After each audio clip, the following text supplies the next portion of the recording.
शेतकरी मित्रांनो नमस्कार.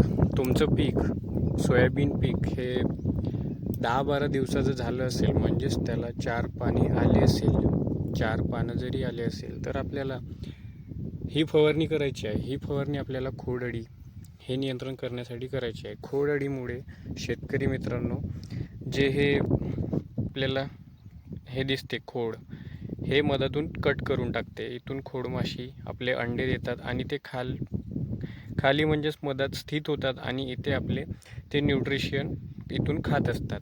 तर यामुळे इथून त्याचं खोड आणि बरोबर झाडाला पण न्यूट्रिशन मिळत नाही त्या कारणाने, आणि इथून त्याचं खोड कट करण्याची ते प्रयत्न करतात खोडअळी. तर याचे नियंत्रण आपल्याला करण्यासाठी क्लोरोपायरिफॉस 50% EC किंवा तुमच्याकडे 20% उपलब्ध राहिले तर 20% तुम्ही घेऊ शकता. हे नियंत्रण करण्यासाठी वापरायचे आहे. हे खरं तर शेतकरी मित्रांनो याने खोडअळी, खोडमाशी याचे नियंत्रण होते. आणि जर तुम्हाला इतर रसशोषक किडींचा, पांढऱ्या माशीचा त्रास असेल तर आपल्याला अलिका हे वापरायचे आहे. याच्यामध्ये लॅम्बडासॅलोथिन, थायमिथॉक्झॅन प्लस लॅम्बडासॅलोथिन हे घटक आहे. हे घटक असणारे चांगल्या क्वालिटीचे, चांगल्या कंपनीचे तुम्हाला घ्यायचे आणि ते वापरायचे आहे. नाहीतर तुम्ही क्लोरोपायरिफॉस हे सस्त्यात आपल्याला 200-250 रुपयात मिळून जाते.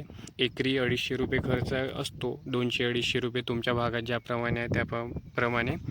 तर अशाप्रमाणे आपल्याला ही फवारणी पार पाडायची आहे. शेतकरी मित्रांनो, आपण सोयाबीनची लागवड ही 26 जूनला केली आहे. 26 जून म्हणजे आज दिनांक 7 जुलै.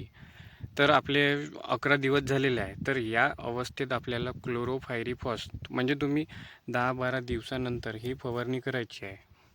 आणि शेतकरी मित्रांनो 10 दिवस झाले आहे, आपण एका जागी म्हणजेच आपण टोकन यंत्राद्वारे लागवड केली आहे, त्याद्वारे लागवड केली आहे. 4 दाणे एका जागी पडेल अशा प्रकारे त्या टोकन यंत्रांची सेटिंग करून आपण लागवड केली आहे. तर शेतकरी मित्रांनो 4 दाण्यापैकी आपले 2-3 असे दाणे उगवण झालेली आहे आणि चांगल्या प्रकारे उगवण झालेली आहे. पेंडी मिथिलीनचा फवारासुद्धा केलेला आहे. तर कचऱ्याचा आपल्याला जो ऊत आला होता तो आहे, पण बीजनाशक असल्याने पुन्हा कचरा येणार नाही. 30 दिवसाचे नियंत्रण होईल. शेतकरी मित्रांनो चांगला रिझल्ट आपल्याला आलेला आहे.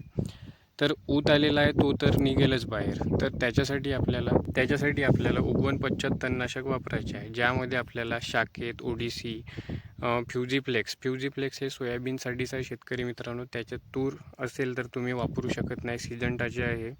तर शाकेत किंवा ओडिसी यांसारखे आपल्याला तणनाशक वापरून हा कचरा नियंत्रित करायचा आहे. पण हे शेतकरी मित्रांनो आपल्याला 20-22 दिवसाचे सोयाबीन झाल्यानंतर करायचे आहे. कारण शेतकरी मित्रांनो या तणनाशकाद्वारे, उगवण पश्चात तणनाशकाद्वारे आपल्या सोयाबीन पिकाला शॉक बसू शकतो.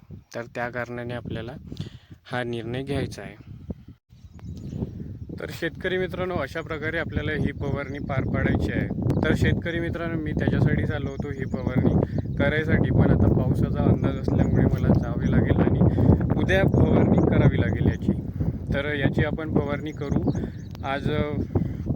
तुम्हाला पण हे 10-12 दिवसानंतर ही फवारणी करणे आवश्यक आहे. तर अशाच शेतीविषयक माहितीसाठी लाईक, शेअर, सबस्क्राईब करा आणि व्हिडिओ पूर्ण बघत जा शेतकरी मित्रांनो. तुम्हाला उपयुक्तच माहिती मिळत राहील. धन्यवाद.